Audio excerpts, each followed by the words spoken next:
제9회 북극항로 국제세미나 세 번째 세션 시작하겠습니다. 세 번째 세션은 두 개의 발표가 있고요. 좌장으로는 우리 한국해양대 윤희성 교수님께서 소개해 주시겠습니다. 박수를 환영해 주십시오. 네, 드디어 그 긴 여정의 마지막 세션인 3세션에 왔습니다. 3세션의 세션 주제는 북극항로 화물운송의 미래입니다. 많은 인사이트를 얻을 수 있을 거로 생각이 되고요. 이 세션은 50분 세션으로 운영이 됩니다. 그래서 20분 정도 되는 발표가 2개 있고요. 한 10분 정도를 Q&A로 운영하려고 합니다. 5시 5분에 시작하기 때문에 55분 정도에 끝내는 걸로 하고요. 3세션은 좀 더 그 스페시픽한 주제를 다루게 되는데요. 첫 번째 발표가 NSL을 활용한 그 카캐리어의 잠재력을 퀴네물리 대학의 그 아치하루 교수께서 해주시고요. 그 다음에 두 번째 발표는 한국의 유니코 로지스틱스에서 EPC 프로젝트를 사례로 그래서 그 특화된 포워더의 역할까지 포함해서 그렇게 발표를 해주실 겁니다. 우선 첫 번째 연사인 독일 퀴네물리 대학의 미켈레 아치하로 교수의 발표부터 듣기로 하겠습니다. 발표해 주시기 바랍니다. 네, 안녕하십니까. 저는 마이클 아키로 하팍로이드 물류연구센터 센터장이자 함부르크에 있는 퀴네물류대학교 해양물류 부교수로 재직하고 있습니다. 영산대학교 북극물류연구소에 저를 제9회 북극해양로 국제세미나에 초대해 주시고 발표할 수 있는 기회를 주신 데 대해 감사드립니다. 물론 이에 더불어서 행사 주최자인 대한민국 해양수산부와 후원기관인 부산항만공사에도 감사 말씀드립니다. 사실 한국, 특히 부산에는 제가 한 번도 방문해 본 적이 없는데요. 직접 참석할 수 있었다면 정말 좋았겠지만 안타깝게도 앞으로 다시 해외여행이 가능해져서 더 좋은 기회에 직접 뵐 수 있을 때까지 기다려야 할 것 같습니다. 특히 이 자리를 빌어서 홍성원 교수님께 감사드리고 싶은데요. 오늘 세미나에서 자동차 운반선과 북극해 항로 운항에 대한 발표를 해달라고 제안을 해주셨습니다. 제가 매우 관심을 가지고 있고 또 연구 중인 분야인데요. 제 경력은 주로 컨테이너 운송과 관련이 있습니다. 물론 자동차 운반선에 관한 내용은 다른 관점이 필요하다고 생각을 합니다. 그래서 이런 기회를 주셔서 다시 한번 감사드리고요. 기대가 됩니다. 지금 심포지엄의 내용과 다른 참석자분들의 논의 내용 또 북극 지역을 통한 물류 현황에 대한 내용들 저도 많이 기대가 됩니다. 분명하게 자동차는 동북아시아 지역과 유럽 사이의 중요한 교역 제품 중에 하나입니다. 유럽 자동차 제조사들의 추정에 따르면요, 2019년에 유럽은 약 50만 대의 자동차를 중국에 수출을 했습니다. 그리고 약 25만 대 정도는 일본에 수출이 되었고요. 그리고 17만 5천여 대는 한국에 수출이 되었습니다. 유럽은 또 수입도 했는데요. 76만 2천 대 정도를 일본에서 수입을 했고요. 약 50만 대를 한국에서 수입을 했습니다. 그리고 성장하고 있는 시장인 중국에서도 약 25만 대의 자동차를 수입한 바 있습니다. 이러한 결과는 2015년에 발표된 연구에 따른 것인데요. 약 100만 톤의 자동차 교역이 잠재적으로 동북아시아와 유럽 사이에 이루어질 수 있을 것이라고 봅니다. 이러한 교육의 가장 큰 장점은 물론 항로 거리가 더 짧다는 것과 관련이 있는데요. 예를 들어서 화물을 요코하마에서 유럽으로 운송하는 경우에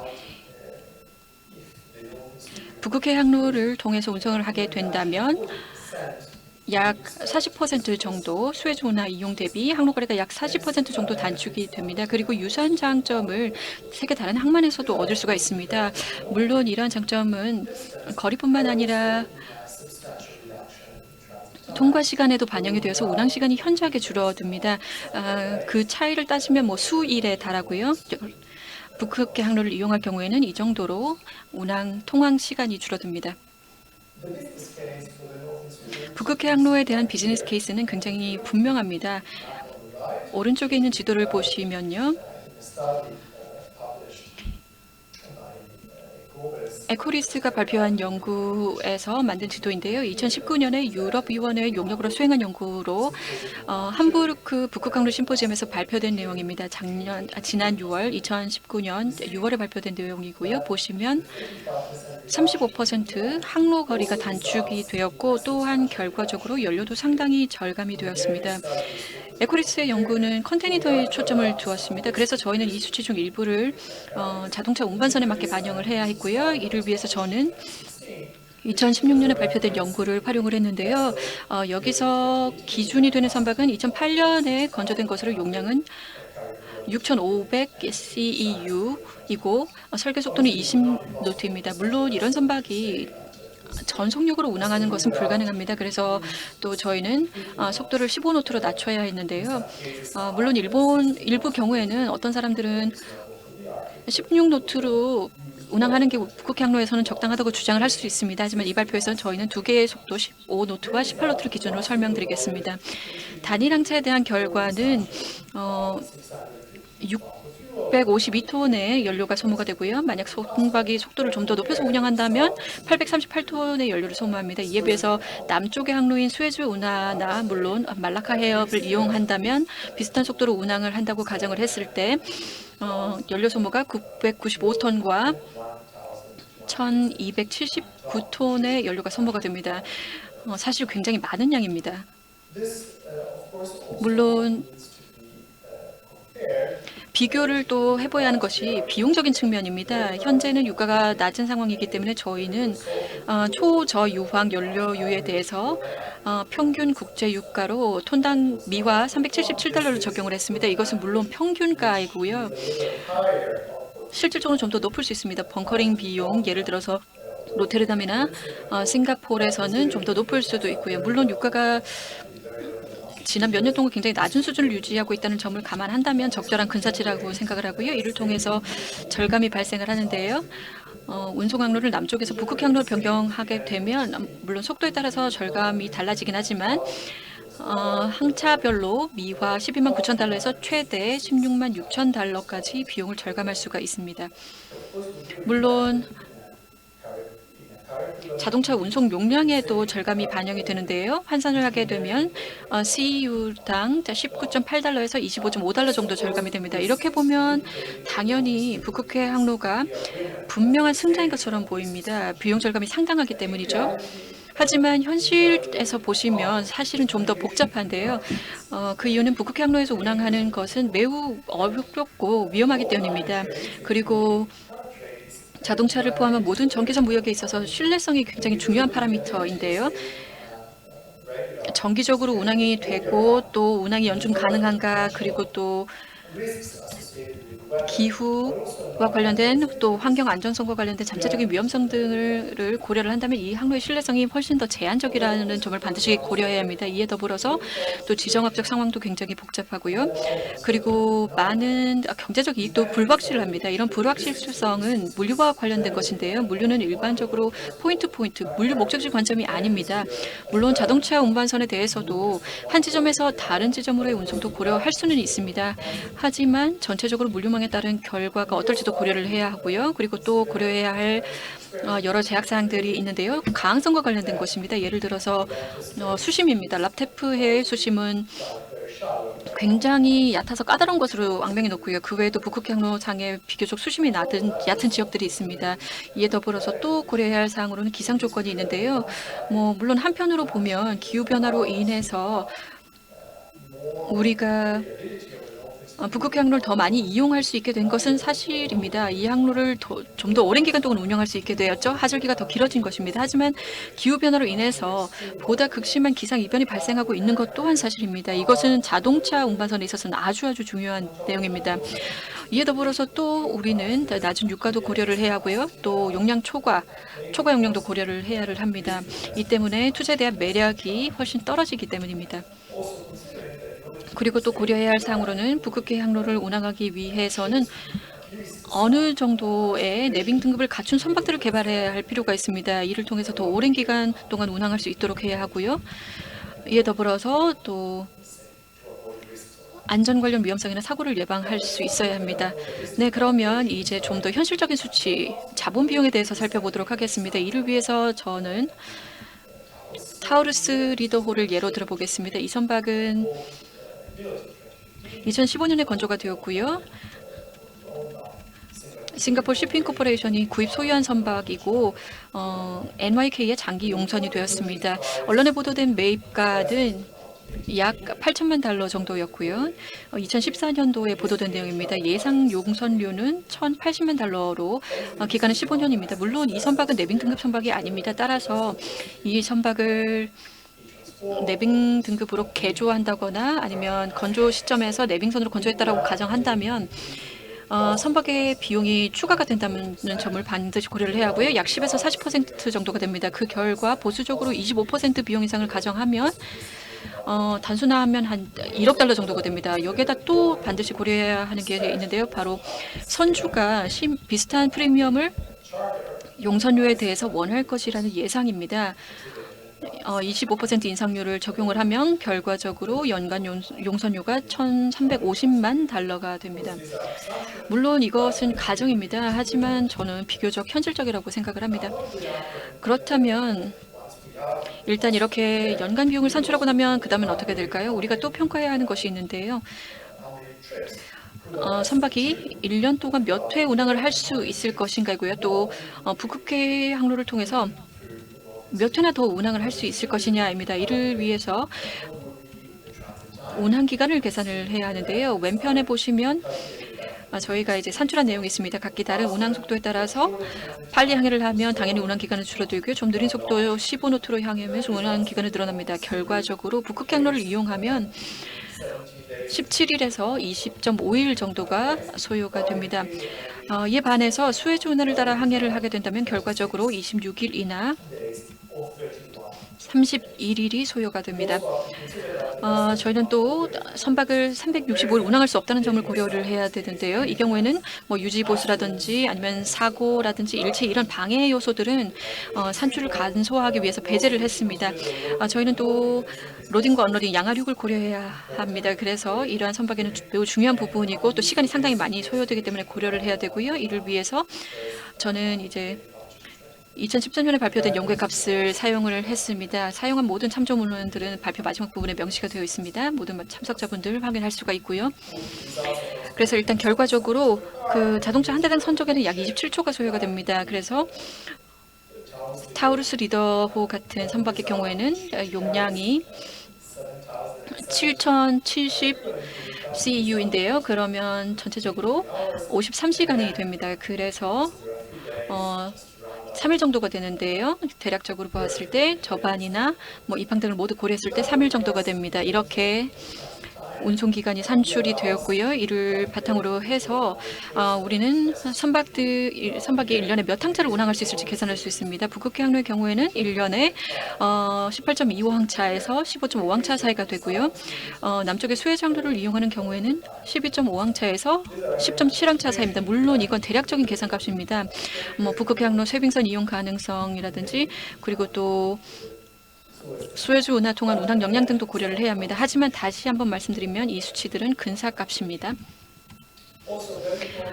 또 매우 중요한 고려사항은 이 운항이 편도라는 것인데요. 따라서 충분한 화물을 양방향 모두에서 확보해야 됩니다. 그러나 특히 이 항로의 경우에는 통계 수치를 보면 비교적 양방향의 균형이 잡혀 있는 것 같습니다. 물론 유럽으로 수입되는 자동차가 유럽이 수출하는 자동차보다 많기는 합니다. 그래서 이 부분도 비용 이익 분석에 고려를 해야 할 필요가 있고요. 가능한 최대의 선정량을 가정을 했을 때 각 항차가 만재 상태로 운항한다고 가정을 하면 운항 속도에 따라서 약 대략적으로 10만 CEU 정도를 운송할 수가 있습니다. 정확히 말하면 북극 항로에서는 10만 9천에서 12만 9천 CEU입니다. 이에 반해서 좀 더 낮은 수준인데 훨씬 낮은 수준이죠. 수에즈 운하의 경우에는 7만 5천 CEU에서 8만 8천 CEU 정도를 운송할 수 있습니다. 물론 우리는 북극 향로를 1년 내내 사용할 수 없다라는 점도 고려를 해야 합니다. 그래서 각기 다른 시나리오들을 이제 고려를 해야 하는데요. 저는 기존의 여러 연구들의 방식에 따라서 세 가지 시나리오를 제안해 보았습니다. 여기 보시면 결과값에 대한 산출 내용이 있고요. 시나리오에는 이제 북극 향로를 12개월 내내 이용할 수 있다, 6개월 이용할 수 있다, 4개월 이용할 수 있다로 구분을 했습니다. 표를 보시면 산출값들이 있는데요. NSR 이용 가능성의 가중 평균입니다. 그래서 15노트 선박의 경우에는 결과값이 대략적으로 10만 9천 CEU 정도이고요. 이것은 연중 NSR을 이용한다고 가정한 경우입니다. 이 값은 8만 6천제 수준으로 감소합니다. 거의 뭐 8만 7천 CEU 정도이죠. 1년에 4개월밖에 운항할 수 없다고 보면요. 이와 동시에 물론 더 빠른 속도로 운항한다고 가정할 수 있습니다. 18루트로 운항한다고 하면 12만 9천 CEU에서 약 10만 CEU 정도로 감소를 합니다. 보시다시피 이제 결과값의 변동이 상당히 큽니다. 우리가 북극 향로를 1년 내내 이용할 수 없다 하더라도요. 물론 북극 향로를 뭐 연중 사용하지 않는다라는 말은 선박의 비용이 증가한다는 것을 의미를 합니다. 왜냐하면 북극 향로 운항 선박은 내빙 등급일 것이고 그렇다는 말은 원칙적으로 자본 비용도 더 높을 뿐만 아니라 연료 소비도 더 많다는 뜻입니다. 저는 제 연구에서는 연료 소비 측면에서의 차이는 반영을 하지 않았습니다. 고려하지 않았습니다. 물론 뭐 그것을 반영하게 되면 차이가 더 발생을 하겠죠. 뭐 거기에다가 유가 변동도 고려를 해야 하고요. 그렇다면 원칙적으로 뭐 장점이 하나 더 생깁니다. 이러한 내용들이 제가 세 가지 시나리오에 대해 산출한 값들인데요. 오른쪽 열을 보시면 수에즈 항로에 대한 수치들이 있는데요. 첫 번째 줄을 보시면 차이가 있습니다. 선박의 비용 측면의 차이이고요. 수에즈가 더 낮습니다. 물론 이건 용선 비용이고요. 그리고 연료 소비 차이, 그리고 또 나와 있는 내용은 총 연료 소비 차이도 남아 있습니다. 보시다시피 결과적으로 북극해 항로가 확실히 연료 소비가 더 낮은데요. 그 이유는 운항 거리가 더 짧기 때문입니다. 거리가 35% 정도 짧습니다. 선원수에서도 차이가 있는데요. 운항 기간에 따라서 필요한 선원수도 달라지고 그리고 북극해 항로를 이용할 경우에는 필요한 선원수가 더 많다고 가정을 했습니다. 왜냐하면 지금 북극해 항로 관련해서 저는 라사르가시 2016년 연구에 적용한 것과 동일한 가정을 사용했습니다. 물론 뭐 보험이라든지 유지 보수에서도 차이가 나겠죠. 하지만 그렇게 크지는 않습니다. 이 분석에서도 매우 중요한 부분은 통항료인데요. 러시아 당국이 쇄빙선 이용에 대해서 부과하는 비용입니다. 쇄빙선 이용은 뭐 아시다시피 북극향로에서 필수적입니다. 그래서 보시면 이 수치가 굉장히 큽니다. 그래서 북극향로 사용이 줄면 이 부용도 감소를 하겠죠. 통과 운항 횟수에 비례합니다. 물론 수에즈 운하와 관련된 비용도 있습니다. 뭐 항차라든지 그리고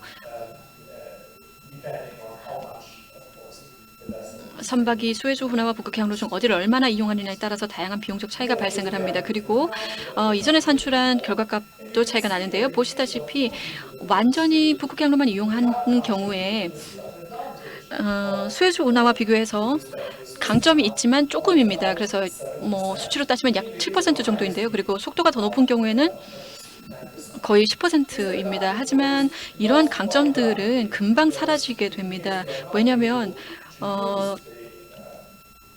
내빙 등급 선박들을 연중 운영할 수 없다고 가정하면 이런 강점들은 크게 의미가 없어집니다. 그렇다 하더라도 이 수치들을 보면 수에즈 운하 대비 비슷한 정도의 강점이 있다라는 것을 알 수 있습니다. 물론 이러한 장점들이 북극해 항로 운항과 관련한 훨씬 더 높은 위험성을 완전히 상쇄하지는 못합니다. 그래서 네, 이제 발표를 요약하겠습니다. 여기에 운항에 필요한 러시아 쇄빙선의 사진도 있는데요. 보시는 바와 같이 절감 수준이 한 자릿수대 정도입니다. 실제로는 아마도 그보다 더 적을 수도 있습니다. 물론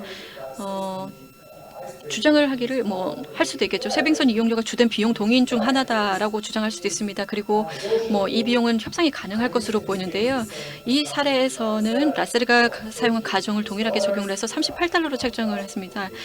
러시아 통화로 화물 1톤당 1,048루블이고요. 그리고 제가 이 사례에서 또 가정한 것은 러시아 당국이 자동차를 무게를 기준으로 비용을 부과할 것이라는 점이고요. 그래서 한 대가 CU당 1.6톤이라고 가정을 했습니다. 물론 러시안 당국이 선박의 재화 중량톤 기준으로 비용을 부과할 수도 있습니다.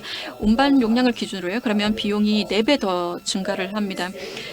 이 경우에는 물론 톤당 비용에 상당한 절감을 해야 할 것입니다.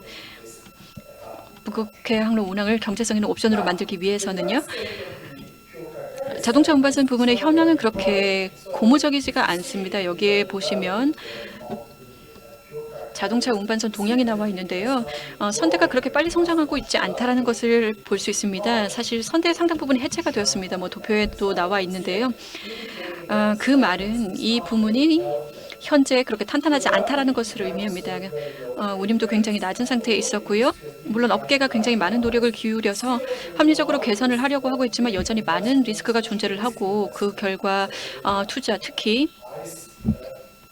내빙 등급 자동차 운반선에 대한 투자 가능성이 매우 낮습니다. 물론 지정학적 긴장 상태도 있고요. 사회적인 불안도 있고 또 계속해서 발생하는 기후 관련 자연재해도 있습니다. 그리고 물론 많은 리스크들이 코로나19와도 관련이 되어 있습니다. 따라서 이 사례에서 비즈니스는 매우 보수적입니다. 그리고 유일하게 건조된 선박들은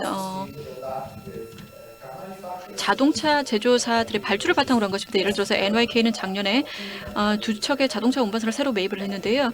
토요타 발주를 바탕으로 한 것입니다. 하지만 뭐 항상 이렇게 발주가 있는 것은 아니고요. 발주가 됐다가 취소가 된 경우도 있습니다. 작년에 뭐 지금 CM 아시아티는 거의 건조가 완료되었는데 취소가 된 경우도 있고요. 북극해 항로는 매우 혹독한 항해 조건을 또 가지고 있습니다. 그래서 선박들은 이런 환경에 적응을 해야 하는데요. 물론 해빙의 종류에 따라서 유년빙도 있고 또 구빙도 있고 그리고 빅맥 등이 있습니다. 이런 다양한 종류의 뭐 해빙 때문에 항해가 매우 어렵습니다. 그리고 항해 규정도 매우 복잡한데요. 뭐 솔라스, 마르폴 등이 있고요. 또 국가별로도 마련된 규정들도 있습니다. 이에 더불어서 또 상당한 리스크가 존재를 하는데요. 사고, 또 지리와 관련된 것들입니다. 이에 더불어서 또 환경 그리고 이해 당사자들과 관련된 리스크들도 많이 있습니다. 따라서 현재 이 비즈니스 케이스는 높은 리스크들을 상쇄하지 못하는 것으로 보입니다. 북극해 항로 항해와 관련해서 매우 높은 리스크들이 상쇄되지는 않고 있고요. 제가 업계 관계자들과 이메일을 주고받는 과정에서 저는 왈레니우스 물라님산에 질문을 했었는데요. 이렇게 회신을 받았습니다.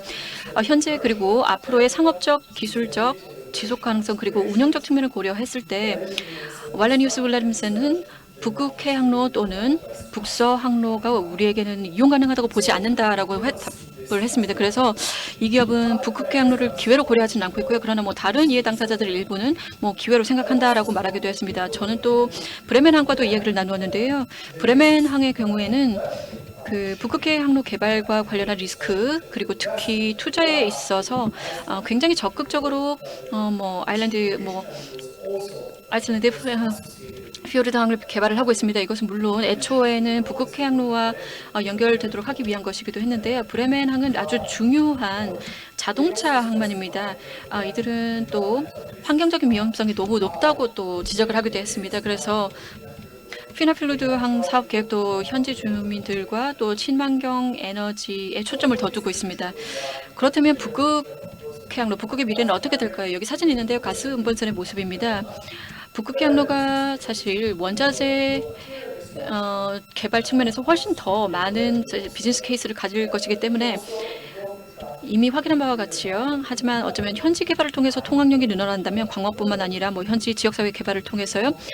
이는 러시아가 굉장히 우선시하는 부분이기도 합니다. 어쩌면 뭐 관광이나 일시적인 통과 운송도 가능할 수 있습니다.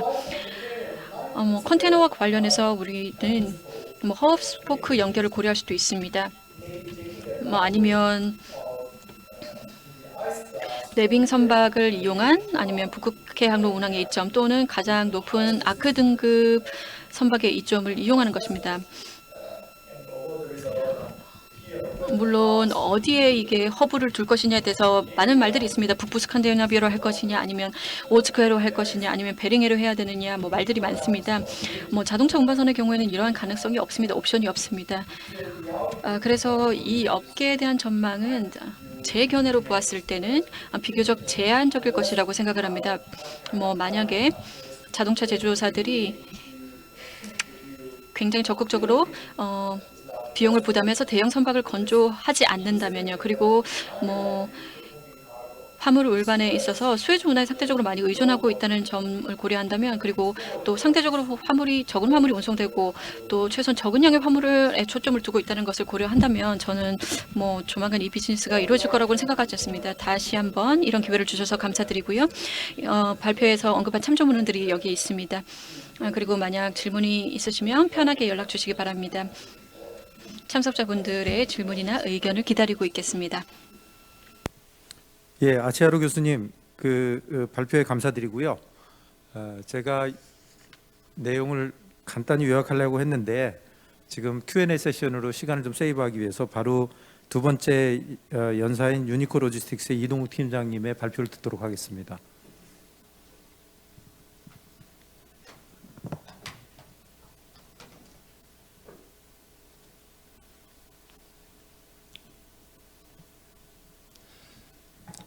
안녕하십니까. 오늘 발표를 맡은 유니코 로지스틱스의 이동욱입니다. 저는 잠시만요. 슬라이드 하나를 뒤로 돌리고 오늘 이 발표는 전체적으로 이 발표를 하게 된 백그라운드에 대해서 잠깐 말씀을 드리고, 현재 러시아에 진행 중인 EPC 프로젝트, 그리고 CIS에 진행했던 프로젝트를 보고, 그리고 NSR의 좀 강점들을 잠깐 살펴보겠습니다. 그리고 또한 NSR뿐 복합적으로 NSR과 사용할 수 있는 다른 루트와 결합해서 사용할 수 있는 케이스로 러시아의 우스트루가라는 지역의 프로젝트를 잠깐 보고, 그리고 이 NSR을 어떻게 하면 조금 더 여러 가지 제약이 있으면서도 어떻게 더 사용할 수 있을지에 대해서 생각해보는 그런 세션을 가지겠습니다.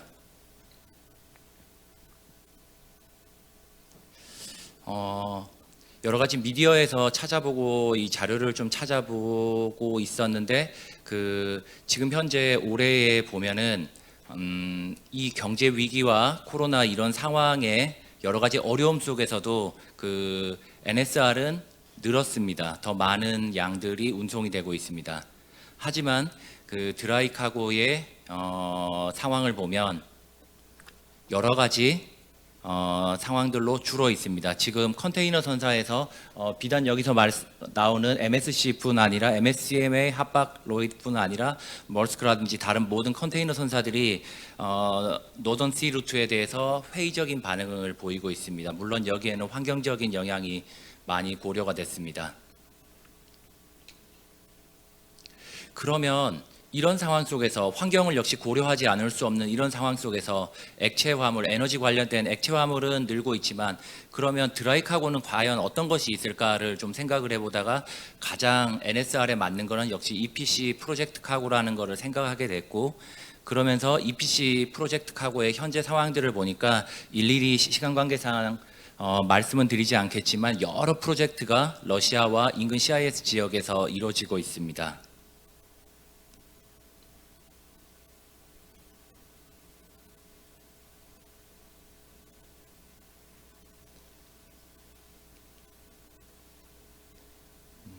넘어가는 게 좀 느린데요. 잠시만 기다려 주십시오.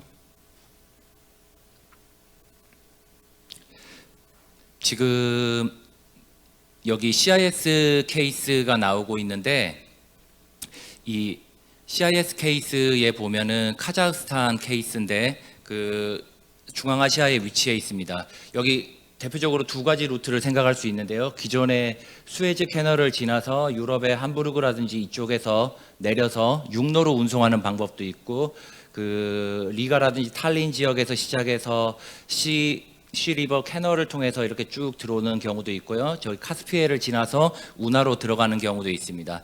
보통은 이런 루트를 많이 쓰고 있는데 위치상 그 카자흐스탄의 그 위치상 그 NSR이 가지는 강점을 생각해 보면 훨씬 짧은 루트를 통해서 카자흐스탄 지역에 들어갈 수 있음을 알 수 있었고 이런 루트를 사용하게 됩니다. 실제로 어떻게 움직여지는지 몇 가지 사진을 여기에 붙였는데요.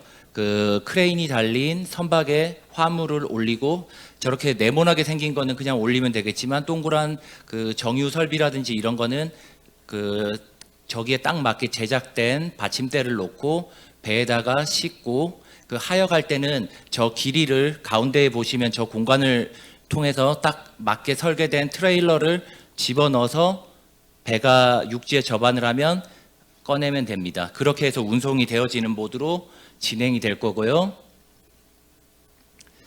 그리고 나면은 이제 이게 NSR하고 그 전통적인 루트하고 비교를 해보자면 그 트랜지 타임이 약 한 달 정도 짧고 여기에서 나오는 여러 가지 비용적인 세이빙이 있고요.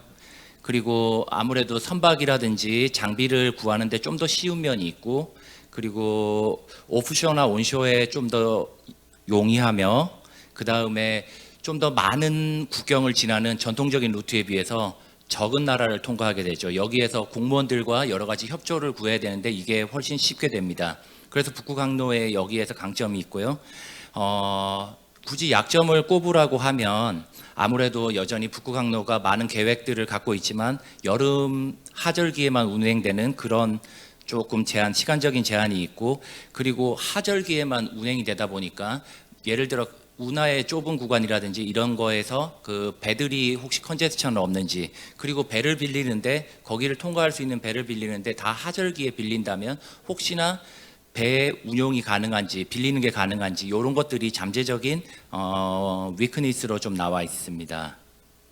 그 오른쪽 사진에서 보시면 알겠지만 그 내륙에 들어가서 바지선을 정박할 시설을 저렇게 포크레인으로 파고 비교적 쉽게 정박 시설을 만들 수가 있습니다.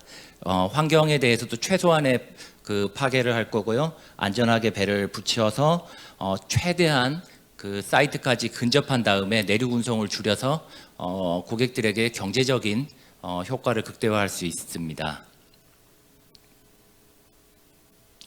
그리고 아까 말씀드린 세인트 피터스버그 인근 지역인 우스투루가 지역을 한번 보면 이쪽에 지금 EPC 프로젝트들이 있는데 위치가 참 흥미롭습니다. 첫 번째 NSR을 타고 가서 큰 화물 같은 경우에는 오버사이즈 큰 벌크 화물 같은 경우에는 NSR을 사용할 수 있고요. 그리고 프로젝트를 하다 보면 분명히 급한 화물이 나옵니다. 그럴 때는 TSR을 역시 운송을 할 수 있고요.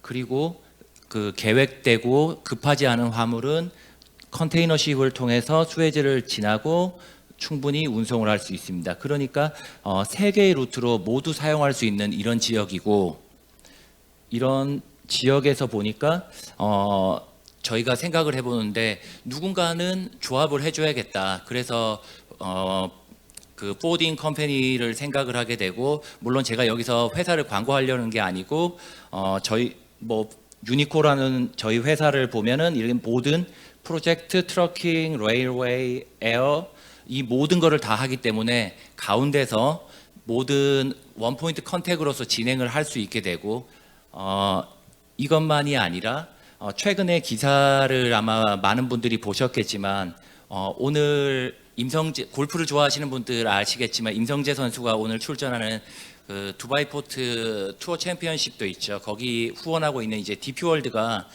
유니코 로지스틱스의 60% 주식을 인수해서 대주주가 되게 되죠.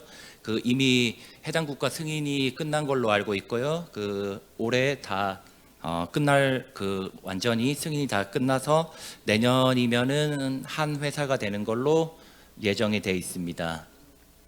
그리고 이 DP월드가 다른 또 어떤 계획을 갖고 있냐면 DP월드가 그 러시아 다이렉트 인베스트먼트 펀드 루사톰, 노르시스크 니켈 등과 함께 북극의 항만 오퍼레이터로 들어가겠다라는 계획에 동의를 하고 함께 워킹을 하겠다는 계획을 갖고 있습니다. 그러면 이러한 사실로 쭉 보면은 저희가 북극 항로 NSR을 개발할 때 누구와 손을 잡아야 할 것인가, 어떤 사람과 협의해서 더 많이 이 루트를 이용하실까, 이런 생각들을 하게 되는데 복합물류 업체도 하나의 소스가 된다라는 것이죠. 왜냐하면은 프로젝트 카고를 수행할 수 있는 전문성을 가지고 있고요. 거기다가 오션의 스페셜리스트가 있고 역시 TSR을 운영할 수도 있고, 이 가운데서 모두를 조율해 줄 수 있는 그 하나의 파티로서 복합물류 업체를 생각할 수 있습니다. 그래서 저희가 이 복합물류 운송을 잘 이용을 한다면 조금 더 가장 효율적으로 환경과 경제를 모두 결합해서 최선의 선택을 얻을 수 있고요. 이 과정에서 역시 복잡한 과정이고 여러 가지 상의가 많이 되어야 되기 때문에 스테이크홀더들 간의 긴밀한 협의가 필요합니다. 여기에서 많이 준비를 한다라고 하면 가장 적기에 경제적으로 유용하게 모두가 만족스러운 NSR의 루트를 개발하고 프로젝트를 성공적으로 운송할 수 있다라고 생각합니다. 오늘 굉장히 많은 주제들이 발표가 되고 마지막 시간에 상당히 시간이 쫓겨서 좀 빨리 진행했는데 그래도 다행히 시간 안에 마칠 수 있게 된 것 같으네요. 예, 감사합니다. 예, 이동욱 팀장님 감사합니다. 네. 첫 번째 발표에서는 아치하루 교수님께서 그 퓨어 카캐리어의 운항 경제성에 대해서 말씀을 해주셨어요. 그 캐피탈 익스펜시스 뿐만이 아니라 오퍼레이팅 익스펜시스나 아니면 보이지 익스펜시스까지 다 포함해서 경제성을 분석해 주셨고요. 그걸 기반으로 해서 결론을 내리셨는데 여러 가지 현실적인 복잡성이나 환경 문제 이런 걸 고려할 때 다소 부정적인 입장을 피력해 주셨다고 생각이 됩니다. 그러면서도 또 특정 영역에서의 어떤 잠재력에 대해서는 또 언급을 해주셨고요. 두 번째 발표는 이 프로젝트 카고를 예를 들어서 말씀해 주셨는데요. 프로젝트 카고가 중요한 게 뭐냐면 멀티모달이기 때문에 어떤 그 로지스틱스 인티그레이터 역할을 하는 그 포워더나 엔보의 역할이 상당히 그 부각이 되는데요. 그런 면에서 중요성에 대해서 말씀을 해주셨습니다. 이제 Q&A 시간인데요. 플로어에서는 질문이 있는 분들은 그 질문해 주시기 바라고요. 여기서 지금 그 모니터에 들어와 계신 분들 중에서 그 질문하실 의향이 있는 분들은 손을 들어서 의향을 표시해 주시면 제가 그 질문을 받고 서로 상호간에 질문하셔도 좋고 발표자에 대한 질문도 좋습니다. 해주시기 바랍니다.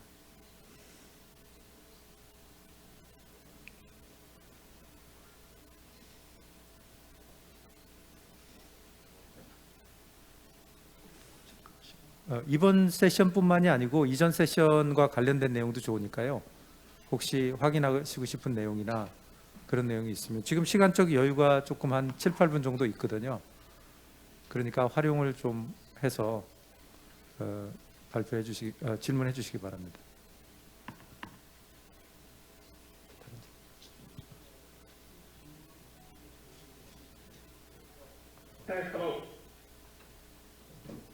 예, 말씀하세요.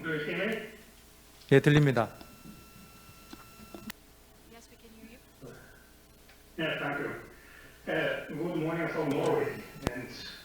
네, 노르웨이에서 인사 말씀드립니다.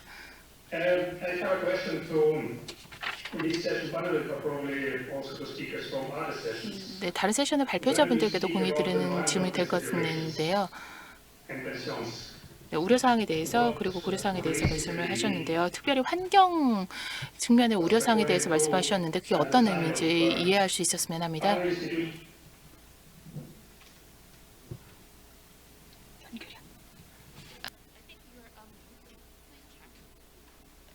내용이 끊겼는데요.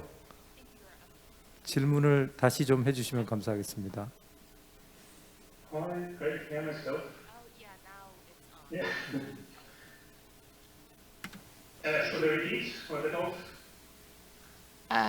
So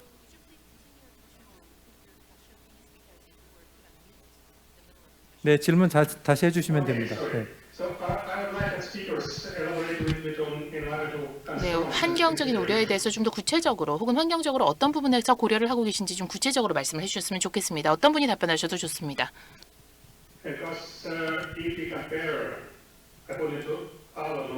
제가 알고 있는 바와 비교를 해보자면, 네, 북극의 환경 연구 결과 비교를 해보자면,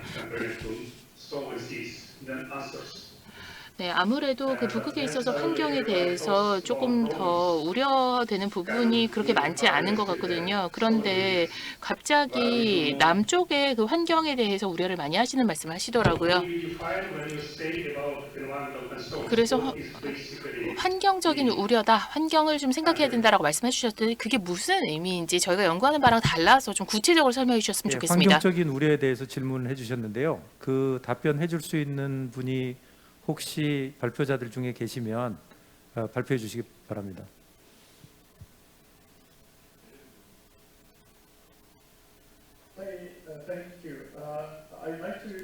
네, 감사합니다. 그러면 제가 좀 답변을 드릴까 하는데요. 네, 물론 말씀해주신 부분들에 공감을 합니다.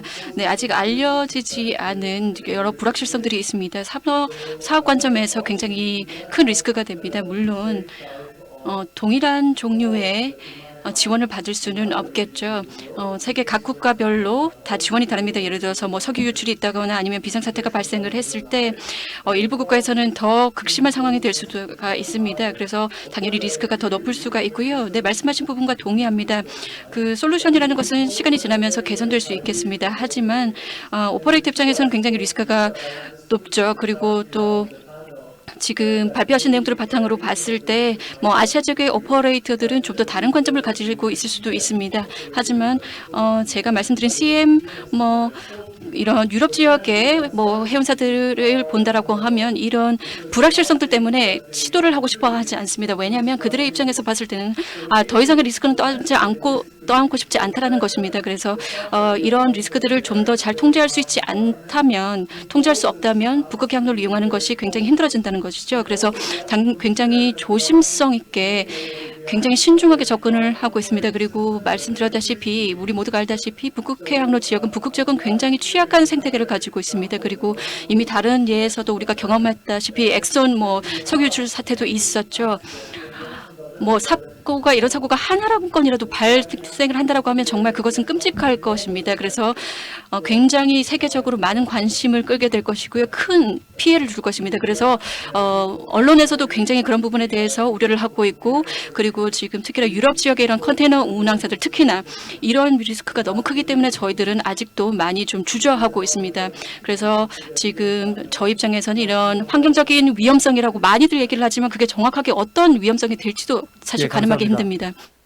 혹시 미스터 벨킨이 계시면 러시아 정책 당국 입장에서는 어떤 답변을 주실 수 있는지에 대해서도 한번 듣고 싶습니다.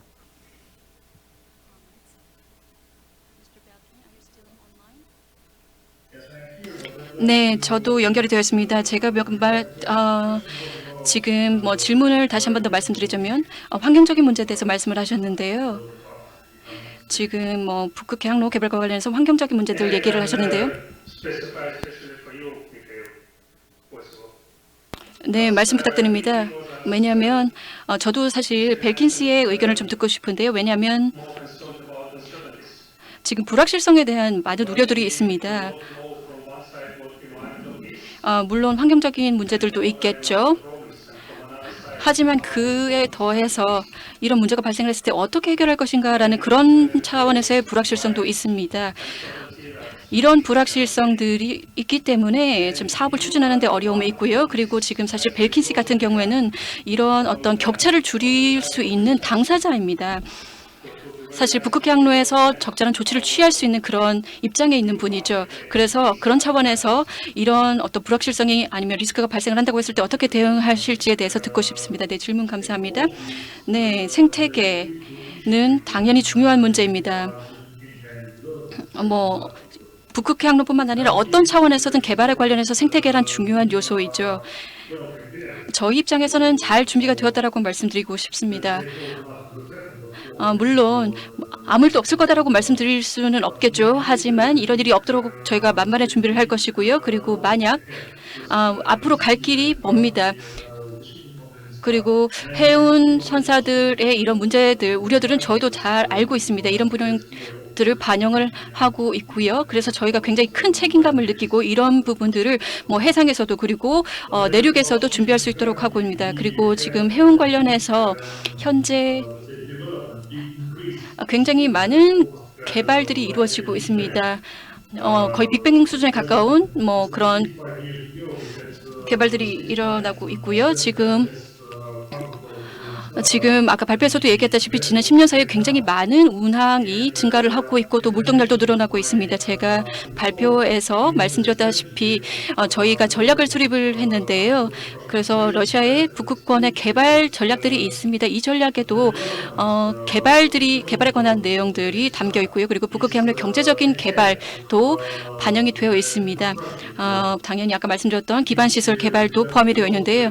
네, 물론 굉장히 급속하게 진행이 되고 있습니다. 왜냐하면 지금 북극해양로상에서의 화물 물동량 증가에 발맞추기 위해서입니다. 그래서 굉장히 대규모 선박들이 운항을 할 것이고요. 증가하고 있습니다. 더 늘어날 것으로 예정됩니다. 예상이 되고요. 그래서 제가 말씀드리고 싶은 부분은 다시 한 번 더 제가 말씀드린 이런 여러 가지 새로 개정된 규정들 특히를 보시면 저희가 방안들을 마련을 하고 있습니다. 말씀하신 석유 유출이라든지 이런 재난이 발생하지 않도록 하기 위한 방안들이 마련이 되어 있습니다. 그래서 어떤 선박들을 운항을 할 수 있도록 우리가 허가를 할 것인가, 내빙선 조건을 더 강화하고 있는 것이 바로 이러한 차원에서 연관이 되었다라고 말씀드릴 수 있겠습니다.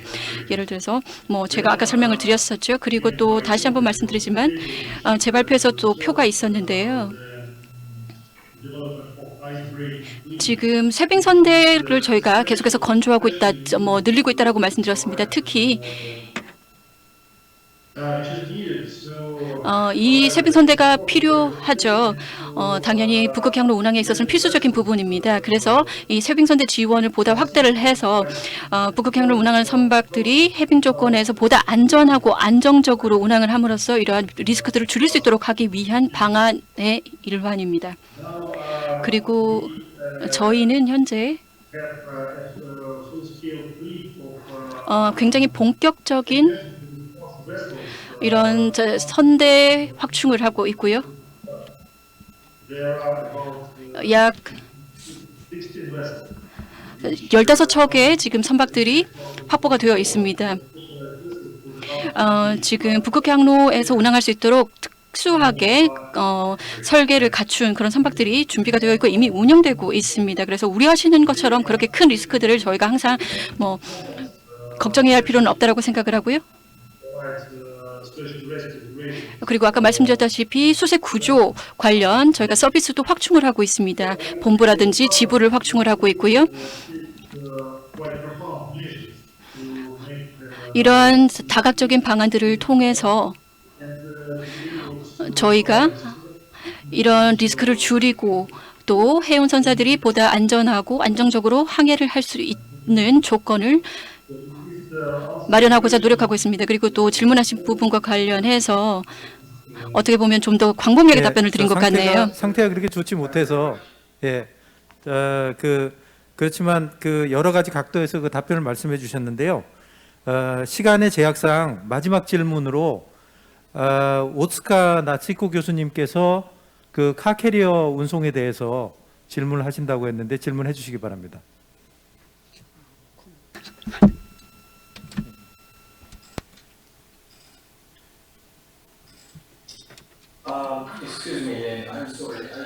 죄송합니다. 제가 통역을 제대로 못 들었네요. 예, 카캐리어에 대해서.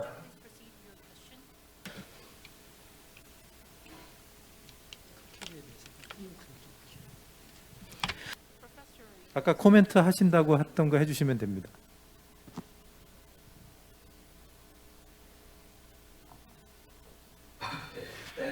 감사합니다. 아주 흥미로운 발표 모든 패널리스트와 발표자분들께 감사의 말씀드리고 싶습니다. 저는 카 캐리어 관련해서 이 시나리오에서 참 많은 흥미를 느꼈는데요. 컨테이너 수송 이전에 자동차선 수송이 흥미로운 기회가 되지 않을까 싶습니다. 하나의 흥미로운 시나리오가 될 수 있을 것 같아요. 북극 항로를 활용하는 데 있어서요. 하지만 환경적인 문제도 정말 중요한 문제죠. 중유는 2022년부터 IMO 제한이 채택이 된다면 2024년부터는 사용이 금지가 될 겁니다.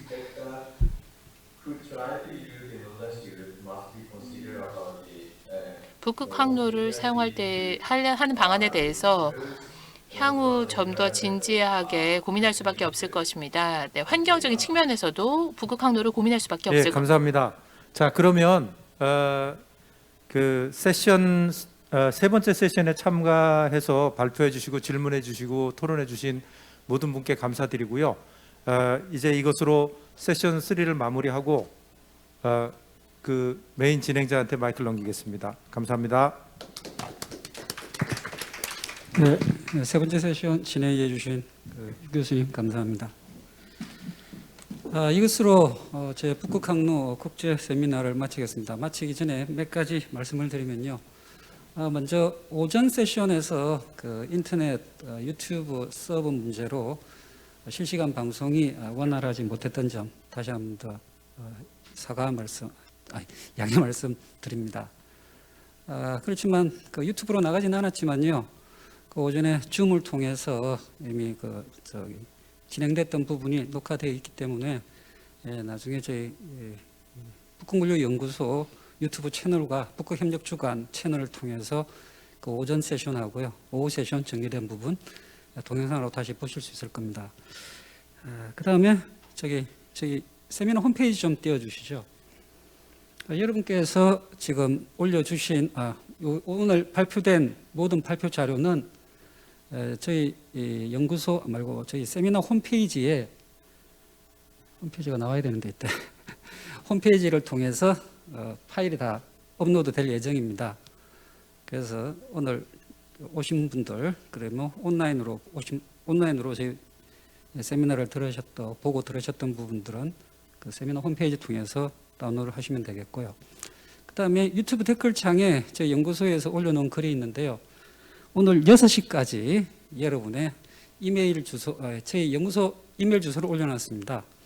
그래서 아마 이 유튜브를 늦게까지 이 세미나를 들으신 분은 아마 저희 연구소 이메일 주소로 자료집 요청을 한다고 말씀하셨을 겁니다.